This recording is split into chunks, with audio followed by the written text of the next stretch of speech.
c'est Robert Bello qui va faire sa propre présentation. Donc, Robert Bello, vous êtes historien et professeur des universités et vous êtes l'auteur de nombreux ouvrages, dont L'atome et la France, aux origines de la technoscience française, paru aux éditions Odile Jacob en 2015 et que l'on peut trouver encore, évidemment. Vous êtes également titulaire de la chaire européenne Jean Monnet. Voilà, vous partagez votre écran. Voilà. Alors, est-ce que ça marche? Ah bah, ça a marché, mais ça va remarcher. Là, ça Voilà, marche? là, ça marche. Très bien. Là aussi, vous pouvez le mettre plein écran si vous le Voilà. souhaitez. Donc moi, voilà. C'est parfait. Je ne suis pas informaticien, mais j'ai réussi à mettre le plein écran. Euh, voilà. Euh, bien, merci Thierry. Alors c'est bien d'avoir programmé ces deux interventions côte à côte, puisque je vais évoquer l'émergence, voilà, la réémergence d'une science appliquée, incertaine aussi, pour reprendre les expressions de tout à l'heure, qui est la science atomique. Alors, c'est une science qui existe depuis longtemps. Hein. Jean Perrin publie Les atomes en 1913, vous voyez. Et il y aura un long processus de mise en application pour que ces sciences deviennent une technologie. Et cette renaissance a eu lieu dans un contexte très particulier, c'est-à-dire une application terrible qui a été la bombe atomique lâchée sur Hiroshima et Nagasaki. Et donc, ce coming out d'une science en émergence dans des conditions dramatiques et traumatiques aurait pu la condamner, en fait. Et c'est le contraire qui va se passer. C'est le contraire qui va se passer.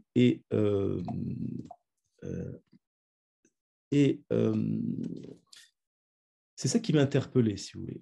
Et cette idée de travailler sur ce sujet, donc non pas sur l'histoire de la constitution d'une science, mais sur l'image sociale d'une science, mais d'une science technicisée, d'une science applicative, comme on disait, ou une science agissante. Et donc, c'est suite à un voyage à Hiroshima que j'ai commencé à m'intéresser à ce phénomène. Et c'est devenu un livre qui s'appelle donc L'atome et la France, aux origines de la technoscience française.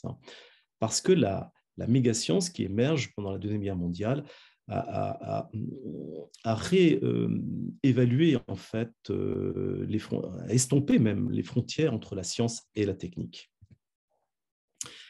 Et donc, on assiste au lendemain de la guerre, mais quelques jours seulement après le largage des bombes, à un processus d'innocentement de l'atome. Mais à travers ça, ce qui m'intéressait, c'est de découvrir qu'il y avait une volonté de transformer le savoir scientifique et technique comme valeur métascientifique, comme valeur politique, morale. Et pour ce qui concerne la France, qui a joué un rôle extrêmement important, parce que vous savez que c'est Joliot-Curie, le grand savant, professeur au Collège de France, prix Nobel, qui a joué un rôle fondamental dans la découverte de la fission nucléaire. Le même homme, d'ailleurs, qui va apparaître au lendemain de la guerre comme le parangon du pacifisme. Il y a un paradoxe aussi qui est tout à fait spécifique. Et on a tendance à oublier le premier Joliot-Curie au profit du deuxième. Et c'est toute cette histoire des constructions sociales de la mémoire qui m'ont intéressé. La technoscience a été considérée à la Libération, c'est-à-dire après la Deuxième Guerre mondiale, comme le facteur principal de relèvement de la France. Alors, on assiste à ce que j'appellerais un mouvement technophanique. Un paradoxe, bien sûr, après le pire que la science a pu faire. Oui, mais l'atome est du bon côté. Pourquoi l'atome est du bon côté ? Parce que le Japon est le persécuteur numéro 2 de cette guerre, avec toute une politique hégémoniste et raciste dans l'Asie du Sud-Est, colonisation de la Corée, etc. Donc, le Japon n'est pas susceptible de susciter justement la compassion. Hein. Il y a une fête, il y a des fêtes extraordinaires en France lors de la capitulation du Japon.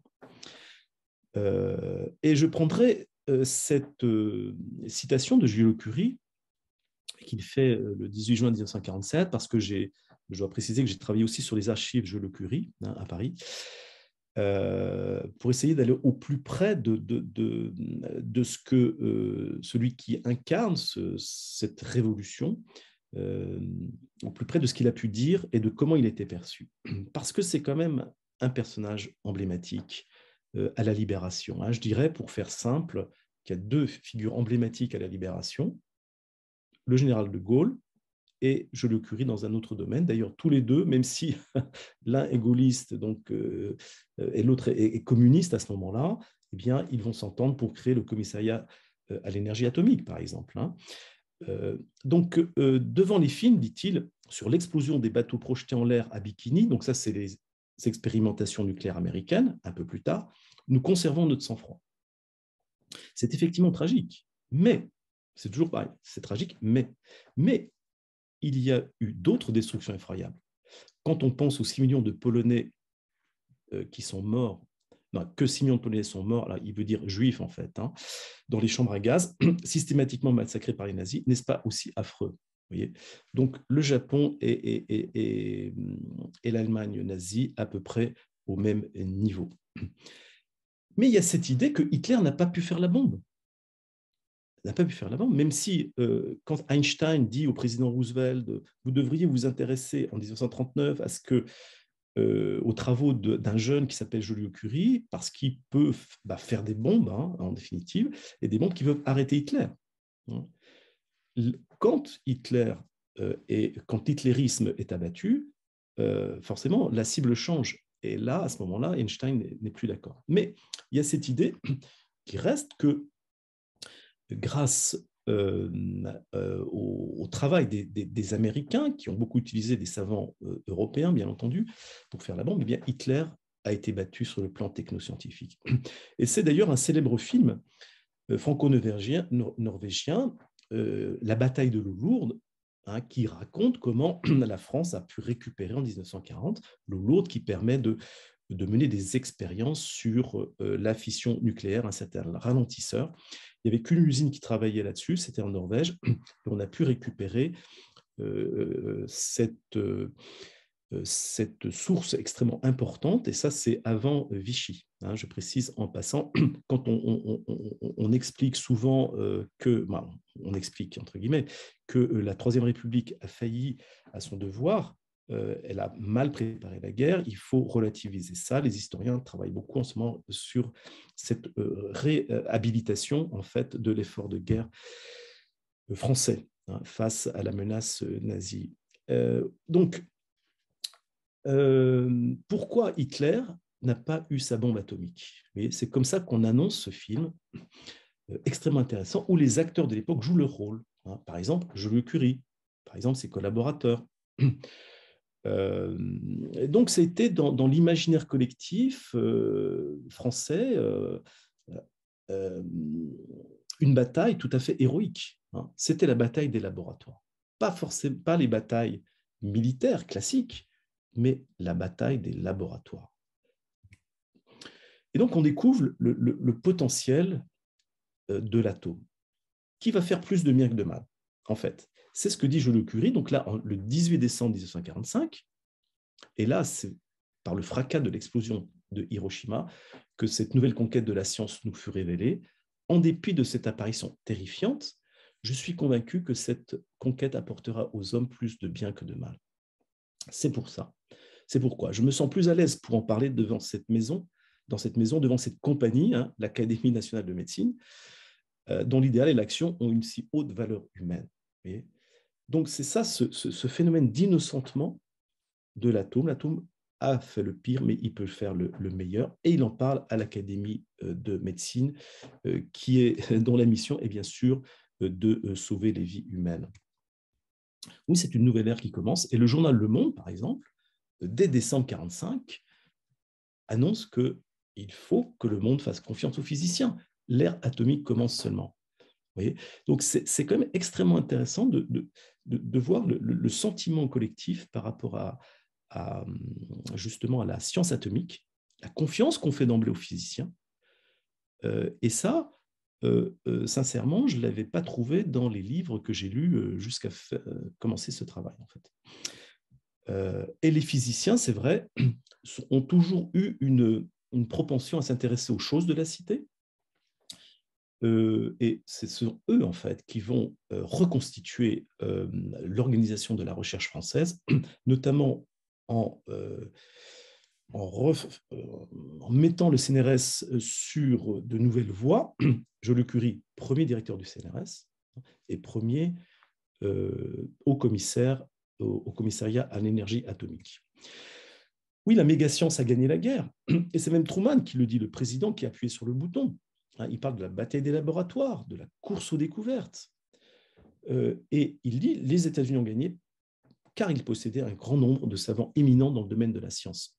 C'est vrai qu'Hitler a perdu la guerre aussi parce qu'il a éliminé à peu près 15% des physiciens allemands, dont certains travaillaient sur ce thème, parce qu'ils étaient juifs. Joliot-Curie est d'accord avec Truman à ce moment-là. C'est la science qui gagne la guerre, il n'y a pas de doute, mais il faudra que la science qui gagne la guerre actuellement s'y maintienne, et il faudra aussi essayer de gagner la paix. Il n'y a plus de guerre aujourd'hui que scientifique.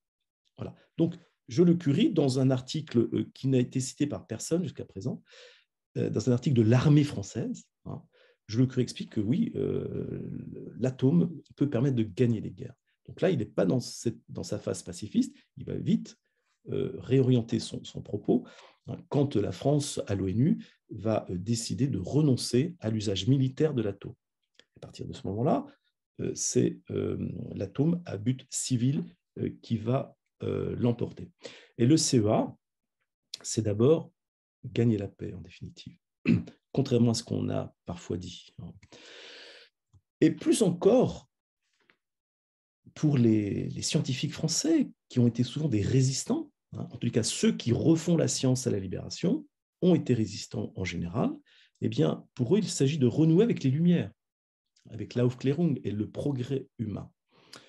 Oui, on explique que malgré Hiroshima, Prométhée a vaincu Faust.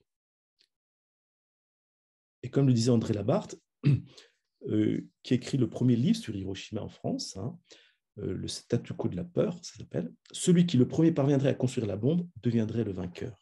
Voilà, qui légitime les recherches sur la bombe atomique. Mais il faut en faire une victoire spirituelle. Réenchanter le monde, le reconstruire. D'ailleurs, il y a une œuvre majeure qui n'a jamais eu lieu, qui s'appelait l'Encyclopédie de la Renaissance française.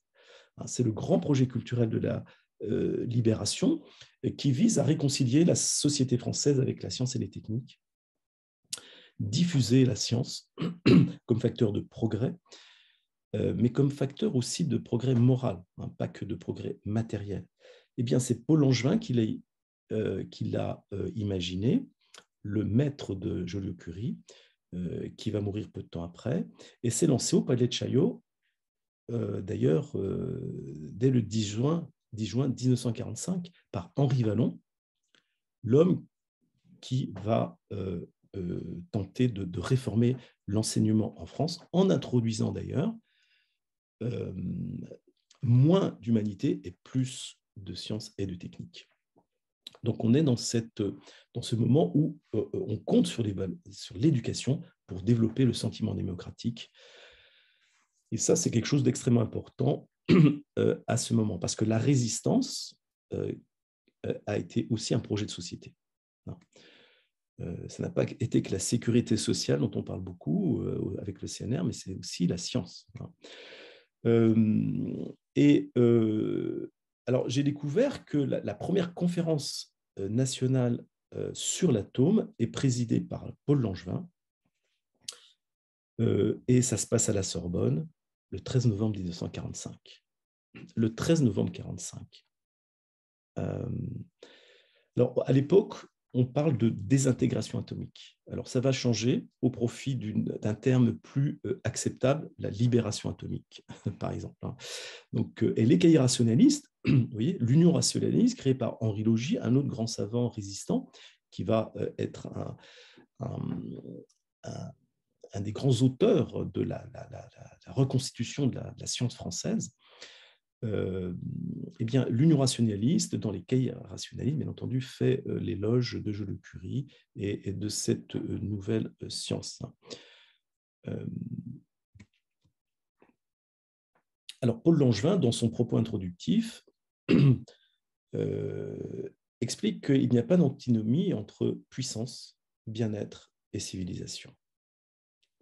Aujourd'hui, c'est tout à fait différent. À l'ère de l'Anthropocène, depuis les années 70, il y a au contraire une mise en suspicion légitime, si j'ose dire, de la science et de son appariement avec la technique, et notamment le nucléaire. On se souvient du coup d'État nucléaire qu'un grand sociologue avait dénoncé. Vous savez qu'il s'agit du résultat d'un ensemble de découvertes dont on peut comparer, dit Langevin, l'importance à la découverte du feu. Voilà, la possibilité d'utiliser le feu qui peut faire le mal et le bien. Et voilà, donc les pionniers de l'atome, eh bien, sont le reflet, sont les continuateurs de nos lointains ancêtres qui ont apprivoisé le feu. Et ce qui m'intéresse aussi, c'est de voir dans les domaines, dans les lieux spirituels, chrétiens en particulier, quelle pouvait être la réaction des intellectuels catholiques en particulier face à Hiroshima et face à cette volonté de faire de l'atome le cœur de la Renaissance scientifique française. Si je prends Études, par exemple, donc une revue qui existe toujours, revue des jésuites, on parle de la bombe atomique, et Teilhard de Chardin ne condamne pas en fait Hiroshima, il déplore bien entendu les morts, mais il pense que, comme Joliot-Curie finalement, qui est un autre pôle spirituellement, il pense que Hiroshima ne doit pas condamner la science atomique en fait, parce que la science et la technique sont les preuves de la créativité humaine. Et donc pour lui, le devoir de tout homme, c'est de pousser les puissances créatives de la connaissance et de l'action. Connaissance, action. Science pure, entre guillemets, science applicative. C'est pour ça que je parlais d'effacement des frontières. Comment, face à ce succès, ne se sentirait-il pas exalté? Donc, on rend hommage à Dieu en développant notre capacité créatrice. Par exemple, Pax Christi, là c'est le prince Ringuet, publie un ouvrage collectif qu'on trouve à la Bibliothèque nationale, L'atome pour ou contre l'homme, la tendance étant pour l'homme, en fait. À l'inverse, Esprit est peut-être la seule revue, donc la revue des personnalistes de gauche, la gauche chrétienne, inspirée par Emmanuel Moudier. Emmanuel est le premier qui dit, qui s'étonne. Ce n'est pas un des faits les moins frappants des mois écoulés que la rareté, la pauvreté des réactions soulevées en France par l'avènement de l'âge atomique, si l'on accepte les quelques heures d'émotion journalistique qui ont entouré l'explosion d'Hiroshima et de Bikini. Voilà. Et donc, il recherche les raisons. Lui aussi, il est interpellé par ce silence par rapport à l'horreur et ce processus d'innocentement. Et ils font un numéro spécial extrêmement intéressant, notamment l'article « Le Prométhée mal assuré ». Alors, tout ça, c'est aussi pour relever la France. Il y a la science, bien sûr, mais il y a aussi relever la France. Alors, il y a l'environnement sociopolitique tout à fait favorable. Déjà, il y a le contexte géopolitique. L'Europe libérée, mais l'Europe en ruine. Il faut tout refaire, il faut tout recommencer. Europe année zéro, France année zéro. Au niveau politique, il y a une forme de consensus, 45, 46, 47. Et puis, il y a aussi une tradition atomique. La science atomique existe depuis une cinquantaine d'années à peu près. Il y a les images sociales du scientifique. Autant aujourd'hui, le scientifique est malmené, autant à l'époque, le savant, c'est pas rien. Hein, et Joliot-Curie, comme je dis, est le personnage le plus important peut-être de la France de cette époque, à tel point que le général de Gaulle va lui accorder des obsèques nationales. Hein, c'est quand même assez extraordinaire.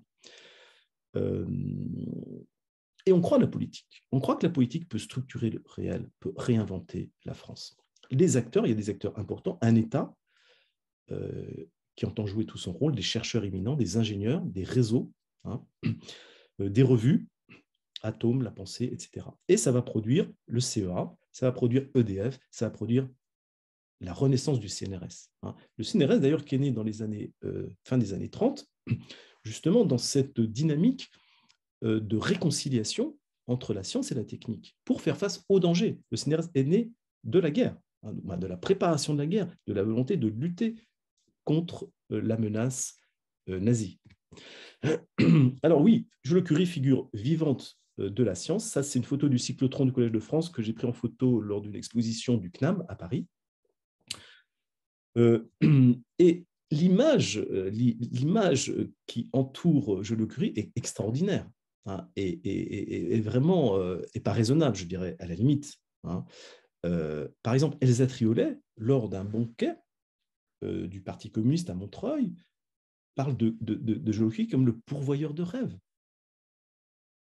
Des rêves fantastiques et qui ne sont pas des contes de fées puisqu'ils deviendront réalité, mais qui donc nous donnent la certitude de réaliser nos rêves nouveaux. C'est celui-là même qui nous a permis de rêver, c'est celui-là même qui défend nos rêves en défendant la paix. Je lève mon verre à Joliot-Curie. Voilà. Donc, j'étais extrêmement étonné quand je suis tombé sur ce discours, hein, qui montre l'image parfaitement fantastique que représente Joliot-Curie à ce moment-là. Mais avant même Hiroshima, dans les archives de Joliot-Curie, j'ai retrouvé une lettre, plein de lettres, notamment cette lettre hallucinante reçue par Joliot-Curie le 5 décembre 1944.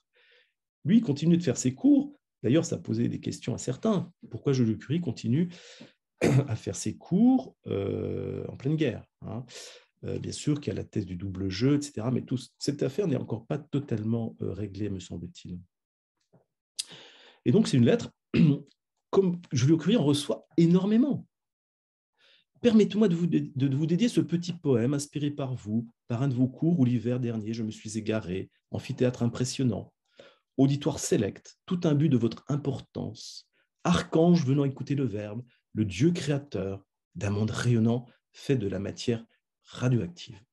Bon, il raconte que sa femme et lui n'ont rien compris, mais qu'ils assistaient à une sorte de messe, hein, en hommage à la science. Et ça résume bien, je pense, l'image qu'avait Joliot-Curie, mais à travers lui, l'image de la science, et à travers l'image de la science, l'image aussi de l'atome. Excusez-moi. Et Joliot-Curie, d'ailleurs, n'est pas content que Truman s'attribue les mérites. Hein. Donc, dans Paris Presse, le 11 août 1945, je rappelle qu'Hiroshima, c'est le 6 août 1945. Le 11 août 1945. Et cette proximité n'avait jamais été mise en lumière. Le 11 août 1945, il dit, oui, me dit cette journaliste, hein, qui interviewe, oui, me dit le professeur Joliot-Curie, sans se départir de son rire juvénile. Bon, hein, on notera le rire juvénile, s'agissant d'un drame absolu. Nous sommes un peu surpris de voir que la déclaration par laquelle le président Truman a appris au monde l'existence de cette bombe ne fait pas état de la participation française de l'origine de cette découverte. C'est quand même surprenant. Cette volonté de revendiquer la part prise dans une catastrophe que certains ont appelé crime de guerre, d'autres crimes contre l'humanité. Et donc, c'est les 4 R. Pourquoi la science est en majesté? Puisqu'on fête la science aujourd'hui, mais on fêtait la science à l'époque, qui était la source de toutes les promesses. Renouer avec l'idéologie républicaine du progrès. Et donc en oubliant l'obscurantisme fasciste et nazi. Réconcilier science et technique. Recouvrer de l'indépendance, parce qu'il s'agit de ça aussi, bien entendu. Vichy a été une catastrophe matérielle et aussi spirituelle. Hein. Et puis, aussi, les années venant, la guerre froide commençant à se cristalliser, il faut essayer d'exister entre les deux blocs. Hein, et retrouver enfin les chemins de la puissance grâce à l'État. Hein, l'État instituteur. On disait 1789, c'est la fête de la nation, 1945, c'est la fête de l'État. Construire une force de frappe technoscientifique. Et un livre, une revue va être créée d'ailleurs en mars 1946. Ça, c'est le premier numéro avec un grand éditorial de Joliot-Curie qui explique que voilà, sans une enceinte d'usine et de laboratoire, tout centre de gravité culturelle est menacé. Donc, c'est la science comme élément de soft power. On ne rejette pas la notion de puissance. Il faut être puissant. Pourquoi? Pour notre rayonnement culturel et spirituel. Non seulement il serait fou de vouloir de nouveau enchaîner Prométhée, mais ils nous font au contraire appliquer l'esprit scientifique pour trouver des solutions aux problèmes de notre existence. C'est ce qu'il dit dans une série de papiers publiés dans l'Humanité. Prodige de notre temps, les certitudes nouvelles de la science. La science, c'est la certitude. Et puis en même temps, c'est pour ça que tout à l'heure, j'interrogeais Pierre sur la question des rapports entre science et technique, parce qu'à ce moment-là, la science en majesté, la science pure, la science désintéressée est une science bourgeoise. Laurent Casanova, donc grande figure du Parti communiste, mari de Daniel Casanova, préface un bouquin qui s'appelle « Sciences bourgeoises et sciences prolétariennes ». La tare essentielle, et ça c'est quelque chose sur lequel je m'intéresse beaucoup en tant qu'historien aussi des sciences, la tare essentielle, c'est le fossé qui va se creusant de plus en plus entre la théorie et la pratique, entre la science dite pure et la science dite appliquée. Fossé dû à l'incapacité pour l'économie capitaliste, parvenue avec l'impérialisme à sa phase de vieillissement et de décadence, de faire passer dans la vie, dans la pratique sociale, et pour le bien de tous, la plupart des découvertes de la science. Donc voilà comment on perçoit les rapports entre science et technique. Et voilà pourquoi Joliot-Curie, avec la nouvelle science nucléaire, largement applicative, parce que le CEA, c'est vraiment de l'application, c'est de la science, bien sûr, mais c'est de l'application au départ. Et il dit à Niels Bohr, oui, il y a actuellement en France un mouvement en faveur de la science qui facilite notre travail. La pile atomique, inventée par l'équipe Joliot, c'est une fête extraordinaire. La France a la pile, la grande réalisation. Bien sûr, on la perçoit comme une création pacifique et c'est fait effectivement à des fins civiles, bien entendu. La nouvelle la plus sensationnelle dont la France ait pu longtemps s'enorgueillir. C'est la science qui va réparer la honte de Vichy, la honte de la défaite, la honte de l'occupation. C'est la science qui va nous permettre de renouer avec notre fierté nationale, mais aussi avec la science comme horizon d'attente morale, une machine merveilleuse. Et j'en terminerai par ce qui m'a paru extrêmement intéressant, c'est-à-dire la politique de diffusion de la science et de l'atome.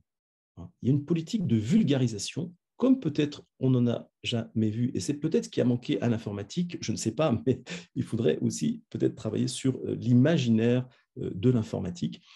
Alors, il y a déjà de l'éducation savante qui est faite par les savants pour le grand public. Il faut diffuser le nucléaire dans l'imaginaire public pour le libérer de sa tâche originelle, pour montrer que c'est la figure emblématique de la modernité, mais c'est aussi une promesse d'industrialisation. On va avoir de l'énergie moins chère. Vous savez qu'on en parle aujourd'hui. On parle de faire passer l'énergie nucléaire comme énergie propre. Donc voilà, ça me renvoie à ce débat de l'époque. Donc on va enseigner, bien sûr, on va continuer. Francis Perrin, voilà, cours au Collège de France, années 45-46, ça c'est le haut niveau, mais c'est accessible à tout le monde, bien entendu. Des conférences nombreuses et variées. Les sciences en URSS, bien sûr, c'est l'association France-URSS. Ça, c'est publié dans la revue L'Atome. La direction de l'enseignement du second degré organise un congrès des humanités scientifiques. Voilà, les humanités, ce ne sont plus seulement le latin et le grec, c'est aussi la science. La science est un facteur d'humanisme, d'humanisation. La technologie est une science humaine.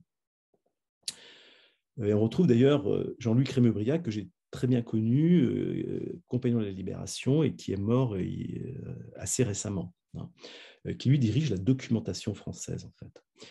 Et donc, il faut organiser des conférences dans toute la province française. Il y a des conférences organisées par des associations diverses et variées, voilà, dès février 1946, par exemple. Il y a des débats publics. Voilà, le 12 mars 1949 au Palais de la Mutualité, discussion sur énergie atomique, promesse ou calamité? Calamité. Avec voilà, Louis de Broglie, le prince Ringuet, Yves Farge, Goldschmidt, Labarthe, etc. Euh, on fait une pédagogie géopolitique. Ça, c'est les livres d'André Labarthe, qui n'est pas connu, La vérité sur la bombe atomique. Hein. Oui, l'énergie atomique peut pousser le monde en avant d'un grand coup d'épaule et construire et guérir. Vous voyez, l'atome qui guérit après l'atome qui détruit. L'atome comme outil et non plus l'atome comme poignard. Un des plus proches collaborateurs de Joliot Curie eh bien, met à disposition du public un certain nombre de textes américains qu'il a traduits. L'énergie atomique et son utilisation militaire. Vulgarisation technique de haut niveau. Hein. Voilà quelques ouvrages, par exemple. Hein. Donc là, c'est les savants qui vulgarisent. Hein. La vulgarisation n'était pas considérée comme honteux à cette époque. Et puis, donc, il y a des revues spécialisées, j'ai parlé de l'ATO, 35 000 exemplaires, c'est quand même pas rien. Hommes et techniques, revue d'organisation du travail, qui demande à Joliot d'écrire un article sur l'aventure industrielle de l'énergie atomique, par exemple, janvier 1945, numéro 1. Des cahiers de l'UNITEC, l'Union des ingénieurs et techniciens français. Premier numéro sur la bombe atomique et l'énergie nucléaire. Hein. Je pourrais multiplier les exemples. Hein. Mais il y a aussi, et je vais en terminer là, parce que j'ai épuisé mon temps de parole, je pense, la vulgarisation par les savants pour les non-savants. Alors, j'ai retrouvé dans les papiers de Joliot-Curie, ce qui n'avait jamais été noté, je pense, c'est Gallimard, Gaston Gallimard, qui écrit à Joliot-Curie 10 jours après Hiroshima. Une longue lettre, il lui dit « Ce n'est pas un éditeur qui vous écrit, mais quelqu'un qui n'a aujourd'hui qu'une passion, celle de faire connaître, par les moyens dont il dispose, ce qui, dans tous les domaines, témoigne encore d'une suprématie française. » Voilà, Joliot-Curie, ce n'est pas simplement la beauté de la science, c'est aussi une question de suprématie française. Et il va le harceler pour publier un bouquin, ce que Joliot-Curie ne peut pas faire, parce que Joliot-Curie est pris, son agenda est incroyable, il est plein comme un œuf. Il ne peut plus écrire une ligne, pour ainsi dire. Hein. Charles Flammarion invite Joliot à un déjeuner pour le convaincre de publier un livre sur la physique nucléaire. Le prestige de la science française dans le monde. Alors, vous avez même à la télévision, par exemple, hein, vous avez, ou à la radio, des débats sur cette question. Et enfin, la vulgarisation par les non-savants, et on assiste à l'émergence d'une catégorie de journalistes, les journalistes scientifiques, qui veulent vulgariser la science, alors même qu'ils ne sont pas scientifiques. Hein. Donc, vous avez des revues spécialisées dans la vulgarisation, par exemple Constellation, créée par André Labarthe, d'ailleurs, dont on a parlé tout à l'heure, qui veut rivaliser avec le Reader Digest, par exemple. Le journal L'Humanité lance une grande enquête Mystère et puissance de l'atome. Hein, voilà, Mystère et puissance de l'atome. Et bien entendu, l'Humanité est à fond dans le combat pro-nucléaire. Voilà la couverture du livre qui recense, qui concatène les articles. La France veut rester au rang des grandes puissances. Hein. Il y a aussi la question des puissances, de la puissance. Et puis, alors vous avez par exemple Tout savoir, hein, par exemple, le mensuel de l'âge atomique. Hein, voilà, tout ça, ce serait à développer, ce serait à étudier. Hein, il faudrait mettre des étudiants dessus. Bon, alors vous avez l'histoire de la science en 1945, vous voyez, une tornade a dévasté le monde capitaliste, etc., etc. Albert Ducrot, que les plus anciens connaissent, hein, par ses chroniques à Europe 1, si ma mémoire est bonne, qui publie en 1948 Les horizons de l'énergie atomique. Pour l'homme cultivé qui oubliait ses mathématiques, pour le théoricien le plus exigeant, voici le tout dernier état des recherches atomiques. Voilà qui me semble extrêmement intéressant. Alors, je pourrais multiplier, mais je ne vais pas le faire puisque j'arrive au fond à la fin. Mais le cinéma s'y mêle aussi. La vie commence demain, par exemple. C'est un livre qui va devenir un film. d'une cinéaste très connue, Nicole Vernès, eh bien, on trouve Joliot-Curie, Sartre aussi, Le Corbusier, etc. Cinéma éducatif, avec Jean Painlevé, hein, qui développe un centre de production de films scientifiques et techniques au CNAM. Je ne sais pas s'il existe des études sur cette dimension-là. La littérature et le théâtre s'en mêlent. La bande dessinée, Atom Kid, On a volé la Tour Eiffel avec Cyclone, bon bref. L'atomique, Walt Disney est atteint par l'euphorie pro-atomique. Hein. Our Friend the Atom, en 57 encore, hein, l'atome est notre ami, l'éducation populaire, les expositions au Palais de la Découverte. Voilà, ma conclusion, voilà, c'est que à travers l'atome, eh bien, il y a cette idée que l'homme va reprendre possession de lui-même, va de nouveau entrer en raison et va de nouveau pouvoir dominer la nature, parce qu'on est dans un moment où la nature est au service de l'homme et que l'homme peut développer sa politique de vampirisation de la nature sans problème. Mais il y a aussi l'idée que la France va se réconcilier, veut se réconcilier avec elle-même, reprendre son rang, et la technoscience, c'est-à-dire l'appariement science technique, la technoscience doit renouer avec son potentiel démiurgique, on l'a vu avec Elsa Triolet par exemple, et sa valeur morale. Donc la libération de l'atome, pour reprendre l'expression de Joliot-Curie, est peut-être l'autre visage de la libération de la France. Voilà, je vous remercie de votre attention. Merci Robert pour cette présentation. Beaucoup de choses abordées dans ce que tu viens de nous dire. Est-ce qu'il y a des questions? Moi, j'en aurais juste une. Il y en aurait une bonne centaine, probablement, qui pourraient suivre. C'est une question que je me suis toujours posée. C'est cette revue Atome, qui, sauf erreur de ma part, est l'ancêtre, au moins indirect, de la recherche. Qui a décidé de ce titre, hein, parce que la grande revue de vulgarisation à l'époque, c'est la science et la vie, qui deviendra science et vie, qui était déjà tournée sur ces questions du nucléaire avant la guerre et également sur les questions militaires en particulier. Mais est-ce que tu as connaissance de qui a décidé d'un titre aussi flagrant, aussi revendicatif? Alors non, j'ai pas la véritable origine. Hein, moi, je pense que c'est Joliot-Curie, en fait, l'inspirateur. Et ce qui est intéressant, d'ailleurs, le titre est l'atome, mais on ne parle pas que de l'atome. C'est ça qui est intéressant. C'est-à-dire que l'atome subsume, en fait, l'ensemble des champs scientifiques. Hein. Mais c'est une revue extrêmement riche, hein, sur toutes les initiatives émergentes de cette époque, qui est quand même extrêmement valorisée. Hein. Elle est achetée par le CEA, bien entendu. Hein. Il y a un peu un public captif, si on peut dire, oui, bien hein, sûr. mais qui permet de... Donc, j'ai retrouvé dans les archives de Joliot-Curie, effectivement, et du CEA, puisque j'ai travaillé aussi dans les archives du CEA, j'ai retrouvé des commandes, mais massives, si vous voulez. Donc, moi, je pense que c'est une publication, je dirais, quasiment officielle, hein, qui ne dit pas son nom, en définitive.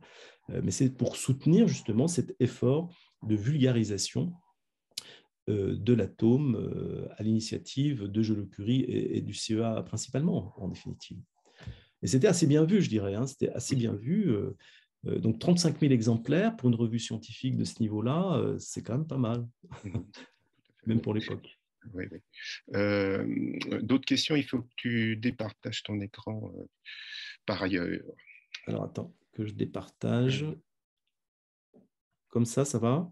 Non, c'est tout en haut. Tu dois avoir un bouton vert qui te dit... Ah, pardon. Voilà. Merci Thierry. Alors, des questions, les mains Oui. levées. Oui, si je peux me permettre trois petits points. D'abord, vers 1987, une étudiante de DEA de Jean-Jacques Salomon au centre STS du CNAM avait consacré son mémoire à analyser comment la presse française avait rendu compte d'Hiroshima et de Nagasaki. Et à sa grande surprise, donc d'étudiante des années 1980, elle avait découvert qu'en 1945, la presse française était généralement enthousiaste. La bombe avait mis fin à la guerre et au dernier régime fasciste belliqueux. C'est ça qui ressortait de la presse de droite et de gauche française. Si nécessaire, je retrouverai le nom et le titre. Deuxièmement, depuis la fin du XXe siècle, on a réévalué les causes de la défaite du Japon au profit de l'attaque soviétique à Sakhaline et dans les îles Kouriles. Mais cette réévaluation permet de mieux comprendre comment s'est construit le mythe d'Hiroshima. Je ne dis pas qu'Hiroshima n'ait pas existé, mais il y a tout un mythe explicatif qui s'est imposé. Et ce qu'on comprend, c'est que cette explication de la fin de la guerre et de la capitulation du Japon par les bombardements atomiques arrangeaient aussi bien les Japonais que les Américains. Évidemment, pour les Américains, c'était une façon de dire que c'est eux qui avaient mis fin à la guerre et pas les Soviétiques, en faisant oublier les Soviétiques. Mais pour les Japonais, c'était aussi un moyen de justifier leur capitulation sans perdre la face, parce que face à une armée classique, on peut toujours se battre jusqu'au dernier. Face à une arme aussi radicalement nouvelle que la bombe atomique, il n'y a pas de défense. Donc, on pouvait capituler sans déshonneur. Concernant la comparaison qui est évoquée avec l'informatique concernant le prestige de la science et de la technique, au lendemain de la Deuxième Guerre mondiale, l'atome était prestigieux, il avait gagné la guerre et il fournissait des espérances d'énergie pacifique. L'électronique était moins prestigieuse, d'ailleurs le nom n'était pas encore très fixé, électronique, radioélectricité. Le radar était identifié comme l'un des ingrédients de la victoire, mais on ignorait par exemple tout ce qui avait été fait de décisif en matière de cryptanalyse. Ça restera ultra secret jusqu'au milieu des années 70. Quant au calcul, il était subordonné au développement des systèmes d'armes ou des autres systèmes. En revanche, la volonté de vulgariser était la même. Mais c'est 10 ans après, c'est au milieu des années 50 qu'on commence à lire les bouquins d'Albert Ducrot, toujours le même, sur la cybernétique, bouquin d'ailleurs où Albert Ducrot vante avec un égal enthousiasme aussi bien les réalisations de pointe que les canards les plus affligeants. Très vite, on a des conférences, il y a des émissions de radio qui visent à sensibiliser le grand public à l'importance des calculateurs électroniques, des robots, etc. Et ce thème des robots ou des ordinateurs arrive dans la littérature et le cinéma dès la fin des années 50, début des années 60. Vous avez les nouvelles de Pierre Boulle, l'auteur du Pont de la rivière Kwai, qui s'appelle L'homme qui détestait les machines, l'homme qui haïssait les machines. Et vous avez assez vite Alphaville de Godard et d'autres films où la puissance de l'ordinateur est mise en avant. Et à la fin des années 60, l'ordinateur est vraiment un lieu commun, un personnage aussi bien de séries grand public comme Chapeau melon et bottes de cuir, où parfois il y a un savant fou qui s'appuie sur un ordinateur pour dominer le monde, ou du cinéma, il y a des allusions dans des polars de Simenon et d'autres ordinateurs. Donc, mais avec un décalage de 10 ans par rapport au prestige public de l'atome. Oui, tout à fait. Voilà. Ouais, non, c'est tout à fait intéressant de comparer les deux évolutions. Vraiment très, très stimulant. Ah oui, le mémoire, je le connais bien parce que j'ai rencontré Jean-Jacques Salomon avant qu'il ne meure, donc on a beaucoup travaillé là-dessus, qui est un très bon mémoire d'ailleurs. Non, concernant l'Union soviétique, oui, je pense que maintenant il est avéré que Staline était au courant que la bombe a été larguée D'ailleurs, il en a profité pour, comme tu dis, attaquer le Japon dès le lendemain, pour ainsi dire. Hein. In extremis. Donc voilà, il y avait aussi un accord à ce niveau-là.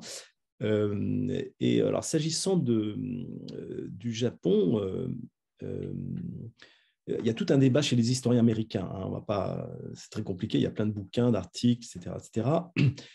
Est-ce que les Américains n'ont pas compris la main que tendaient certains émissaires japonais pour leur dire « Ok, on est prêt à arrêter ».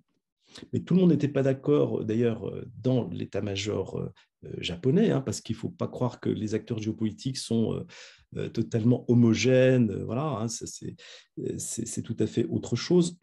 Il y en a qui voulaient sincèrement arrêter tout de suite, hein, reddition sans condition. D'autres non, pour des questions effectivement d'honneur, etc., etc. Et donc, les États-Unis ont été accusés de ne pas avoir écouté les messages qui allaient dans le sens d'un arrêt des hostilités. Pourquoi ? C'est la thèse, effectivement, on veut montrer qu'on est capable d'avoir créé une bombe atomique destructrice en vue de la future guerre froide. À mon avis, donc ça, c'est les effectivement, c'est souvent dans le discours anti-américain qu'on entend ça, y compris aux États-Unis d'ailleurs. Ça me semble relativement inopérant parce que le paradigme de la guerre froide, il n'est encore pas dans les têtes. Bien sûr qu'il se passe des trucs à Berlin, etc., mais c'est quand même pas vraiment dans les têtes. Il y a un accord, comme je l'ai dit, entre Staline et Truman à ce moment-là. Donc je pense que c'est relativement inopérant. Je ne sais pas si un jour on pourra tomber sur des archives qui le montrent. Mais ce qui est intéressant, et moi quand j'ai fait mon enquête, parce que j'avais développé une enquête sur le souvenir de la guerre, la mémoire de la guerre au Japon en fait. Et c'est ça qui m'a donné l'idée de travailler là-dessus, parce que je travaillais sur les sorties de guerre en fait, en Europe, au Japon, etc. Et en Corée en particulier. Et en fait, la bombe a été, pour le Japon, comment dire les choses de manière fine, c'était aussi se transformer en victime. Et ce nouveau statut de victime, qui est vraiment emblématisé, territorialisé dans le mémorial de la paix d'Hiroshima, c'est aussi une manière de s'exonérer de ses responsabilités, d'oublier l'histoire qui précède. Et c'est ce qu'a dit M. Obama, le président, quand il est allé pour la première fois qu'un président américain allait à la cérémonie commémorative, il a dit, oui, il faut se souvenir, oui, c'est horrible ce qui s'est passé, mais n'oublions pas l'histoire. Il ne faut pas que la mémoire tue l'histoire. Et l'histoire du Japon avant le 6 août 1945, c'est une histoire dramatique, une histoire de racisme, une histoire de domination, de prédation. Et c'est pour ça d'ailleurs que, puisque étant allé à l'UNESCO pour décortiquer le dossier de labellisation au patrimoine mondial, parce que le dôme d'Hiroshima, il existe, j'aurais dû montrer une photo, mais on ne peut pas tout montrer, mais un bâtiment a survécu à côté de l'épicentre, c'est la chambre de commerce de Hiroshima, en fait. Parce que Hiroshima était un centre, un complexe militaro-industriel, en fait. Hein. On me racontait quand j'étais jeune que Truman, par hasard, a mis le doigt sur une ville. Bon, non, sur des civils innocents. Voilà, exactement. Non, les gens qui travaillaient là travaillaient pour l'effort de guerre. À 10 km, il y a une ville qui s'appelle Yamato, qui fabriquait des croiseurs, etc., pour aller se battre à Okinawa. Vous voyez. Donc là, il y avait un complexe militaire-industriel très clair, hein, très clairement identifié. Ce n'est pas par hasard qu'on a lancé la bombe. Mais ce mémorial vise justement à une auto-victimisation. Hein. Et ce qui est intéressant, c'est que quand vous visitez le musée, à la fin, c'est la première fois que je vois ça dans un musée d'ailleurs, vous avez une grande salle immense avec des petits bureaux. Et sur ces petits bureaux, vous signez une pétition contre le nucléaire militaire. Vous voyez. Donc, c'est aussi une manière de se positionner contre les titulaires, des pays titulaires d'une bombe atomique. Et c'est tout à fait intéressant, cette manière d'éviter en fait l'histoire, hein. Notamment les Coréens. Je disais à mes étudiants l'autre jour, d'ailleurs, qu'il y a 20 000 Coréens qui sont morts à Hiroshima. On n'en parle jamais. Un mausolée a été créé récemment dans les années 70, par une association coréenne. Ils étaient là en tant qu'esclaves. Donc, oui, donc si on creuse un peu l'histoire, on s'aperçoit que c'est beaucoup plus compliqué et que cette auto-victimisation, il faudrait la mettre en perspective. Hein. Et donc, on ne parle pas de la Corée dans le mémorial de la paix, si vous voulez. Hein. Dans la narration muséographique, on ne parle pas de la Corée. Nankin, c'est un incident de 400 000 morts. Un dérapage. Etc. Donc, il faut aussi, bien entendu, moi je suis, quand tu vas à Hiroshima, bien entendu, on est saisi par l'effroi, hein, bien entendu. Et en même temps, en tant que scientifique, on est là pour essayer de voir comment ça s'est passé et comment on utilise cet événement traumatique pour réécrire l'histoire en tant que victime pour effectivement reprendre l'expression utilisée tout à l'heure. Tout à fait d'accord. Très intéressant. Merci. Merci.